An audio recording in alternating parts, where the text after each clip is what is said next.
Hadian malami ka jing persya na kasinjuk rang ba snong riboy ya ka jingkang ka KHADC banyadon benta bat kiseng san perthai UCEM ka KHADC uba Tita Starwell Khan ulaong baka jingkang ka dangdon banyaselok halor kani ka benta.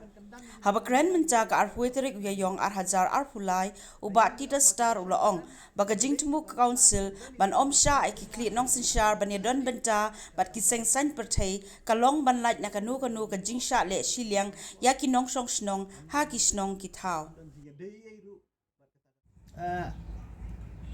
Angka jingsha nakaliang ke jonga meneng ala ai ko statement omba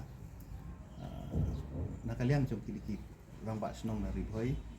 kanda bahae bakin wan kendu nyo bani selok ni jumut kai ka jing ba ya ka tukar notification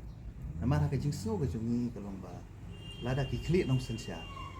dia involved no aka politics ya don liang no asnong long ngi ting bayo kami kanu no ka jing le siliang ne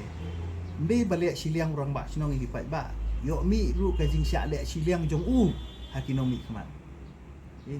long ka tu ka snong le si ka do nong tang na ka da orang ba snong de beliau Jokowi ke parti dia tak ada langsung ba ini aselok ini beliau jumbat ya ni ka jingkang keempat kang ini ban ong ba nginum dan kan nu ka jing ya